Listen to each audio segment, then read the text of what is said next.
అందరికీ నమస్కారం।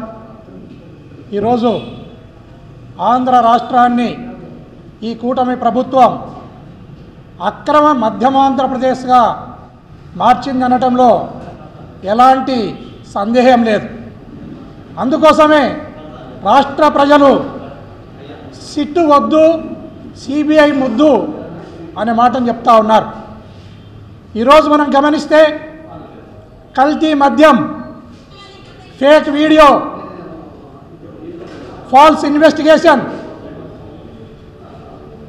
చంద్రబాబు నాయుడు పసలేని ప్రెస్ మీటు, తప్పుడు రాతలు, దొంగ డిబేట్లతో ప్రజలను కన్ఫ్యూజ్ చేయాలన్న ఉద్దేశంతో కూటమి ప్రభుత్వం ముందుకు పోతుంది।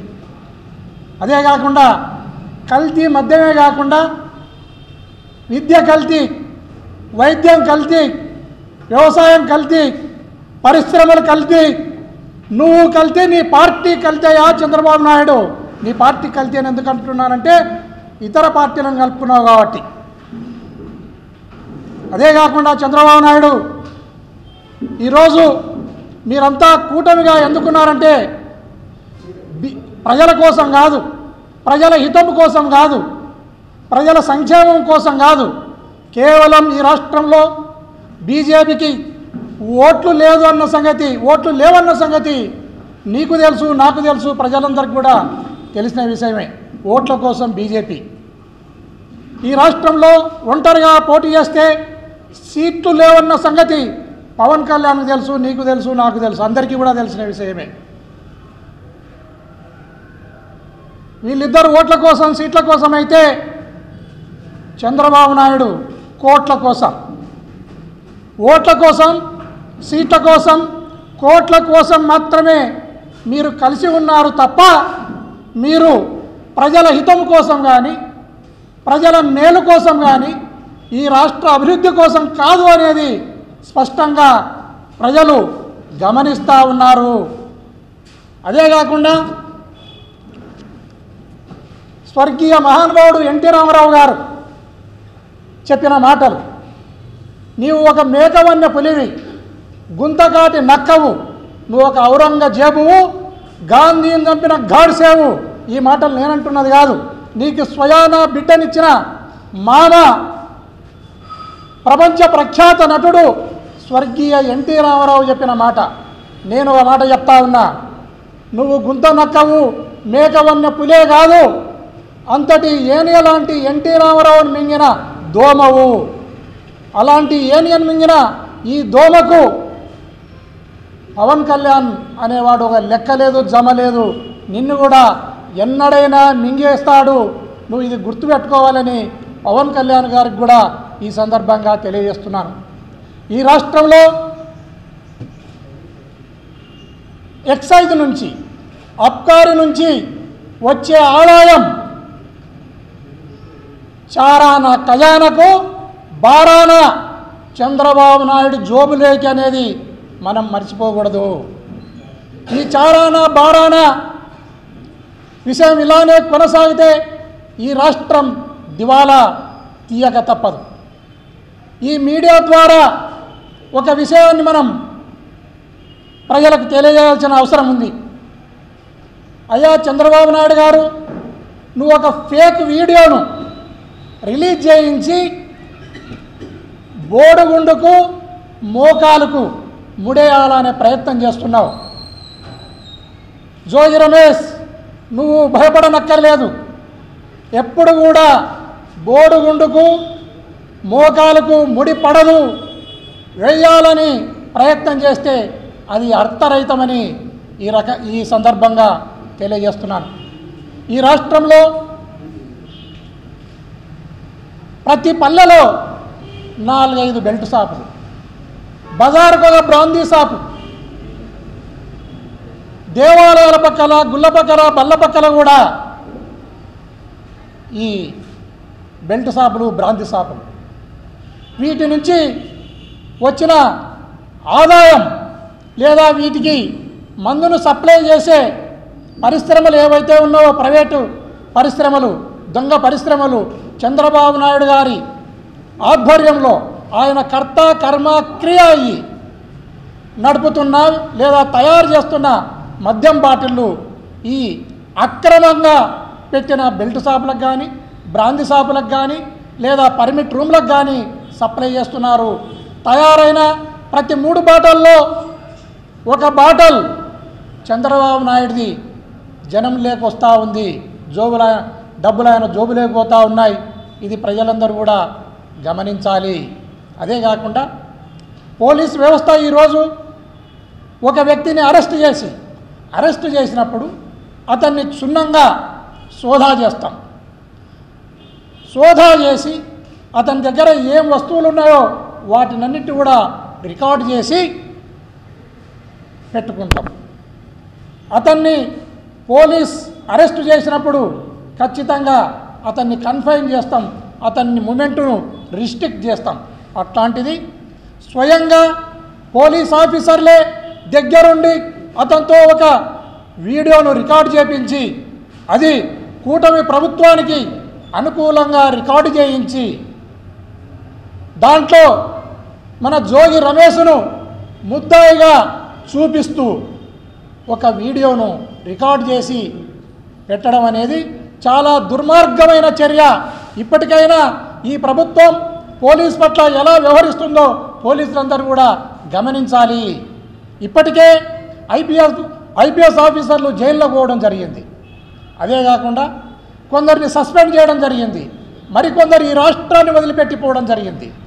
అనేక రకాల ఇబ్బందులు పడుతున్న సంగతిని పోలీస్ వ్యవస్థ మరవరాదు. ఈ ప్రభుత్వం వాడుకున్న కాటికి వాడుకొని ఆ తర్వాత గోటితో కొట్టే నైజం కలిగిన వాడు చంద్రబాబు నాయుడు.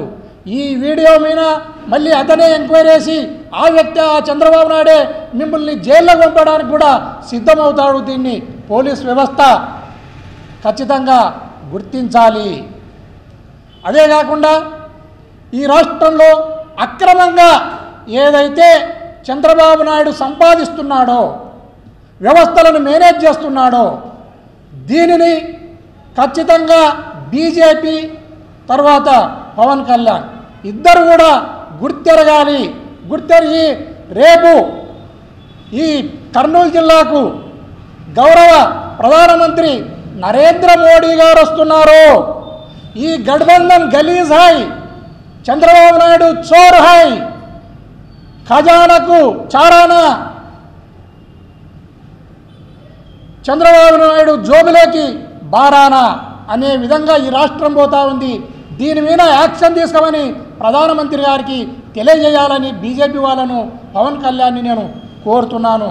దయచేసి రేపు ప్రధానమంత్రి గారు వస్తున్నారు. మీడియా ద్వారా ప్రధానమంత్రి గారికి నేను తెలియజేయటం ఏమంటే ఆంధ్రప్రదేశ్ రాష్ట్రం యొక్క ప్రజల యొక్క ఆరోగ్యాన్ని, ఆర్థిక పరిస్థితిని కాపాడే బాధ్యత మీ పైన ఉంది. నేను వైఎస్ఆర్ కాంగ్రెస్ పార్టీ అధికార ప్రతినిధిగా నేను ఒక వైఎస్ఆర్ కాంగ్రెస్ పార్టీ కార్యకర్తగా నేను డిమాండ్ చేస్తున్నాను, నేను వేడుకుంటున్నాను. ఆంధ్రప్రదేశ్ ప్రజల యొక్క ఆరోగ్యాన్ని, ఆర్థిక పరిస్థితిని కాపాడే బాధ్యత మీ పైన ఉంది. నా ద్వారా బీజేపీ వాళ్ళు పవన్ కళ్యాణ్ తెలుసుకొని దీన్ని మీరు తొందరలోనే ప్రధానమంత్రి నరేంద్ర మోడీ గారికి తెలియజేసి దీని మీద పరిశీలన చేయమని, దీని మీద యాక్షన్ తీసుకోమని తెలియజేయవలసిందిగా నేను బీజేపీ వాళ్ళను పవన్ కళ్యాణ్ని కోరుతున్నాను. దయచేసి దీన్ని బీజేపీ వాళ్ళు పవన్ కళ్యాణ్ ఇద్దరు కూడా మరవరాదని నేను తెలియజేస్తున్నాను.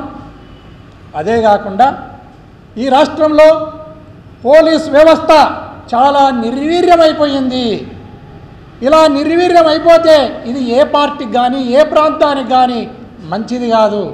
దయచేసి ఇప్పుడైనా పోలీస్ వ్యవస్థ మేల్కొనాలి.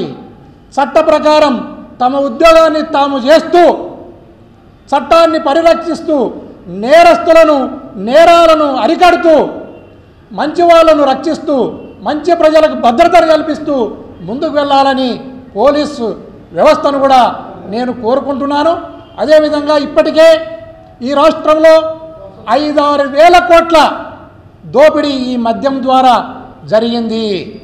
మద్యం ద్వారా ఈ నేరము జరిగితే దీనిని మా పార్టీ పైన వేయాలి, మా పార్టీ లీడర్లను ఈ కేసుల్లో ఇరికించాలి అన్న ఒక దురుద్దేశంతో చంద్రబాబు నాయుడు గారు ముందుకెళ్తున్నారు. ఇది అయా చంద్రబాబు నాయుడు నీకు మంచిది కాదు, నువ్వు దొరికినావు, అనేక సార్లు కూడా నువ్వు దొరుకుతూ ఉన్నావు. ఈ సందర్భంగా ఇంకో విషయం నేను గుర్తు చేస్తున్నాను. ఈ మధ్యలో మన జోగి రమేష్ గారు ప్రెస్ మీట్ పెట్టి ప్రెస్సులో వెంకటేశ్వర స్వామి మీద ప్రమాణం చేయి, లేకుంటే లైట్ డిటెక్టర్కి దగ్గరికి ఇద్దరం పోదాం టెస్టుకు అనే మాటను మాట్లాడినావు. రమేష్, ఇక్కడ నువ్వు పొరపాటు చేస్తున్నావు. ఆయన చంద్రబాబు నాయుడు గారు వెంకటేశ్వర స్వామి మీద ఒట్టేసి బయటకు వచ్చి పంగనామాలు పెట్టి లైట్ డిటెక్టర్కి కూడా దొరకకుండా అద్భుతంగా అబద్ధాలు చెప్పే వ్యక్తి చంద్రబాబు నాయుడు. నువ్వు దీనికి మాత్రం ఒప్పుకోవద్దు. ఇంకో టెస్ట్ ఏదైనా ఉంటే కొత్త టెస్టును ఆయన కోసం కనిపెట్టాలి తప్ప ఈ టెస్టులకైతే ఆయన దొరకడు, దేవునికి దొరకడు. లైట్ డిటెక్టర్కు దొరకకుండా కన్నార్పకుండా అద్భుతంగా అబద్ధాలను చెప్పే వ్యక్తి చంద్రబాబు నాయుడు. దయచేసి దీనిని మన జోగి రమేష్ విరమించుకుని ఇంకో కొత్త టెస్టుకు ప్రతిపాదనలు చేయాలని ఈ సందర్భంగా కోరుతున్నాను. అదేవిధంగా ఈ రాష్ట్రంలో శాంతి భద్రతలు కరువైపోయినాయి.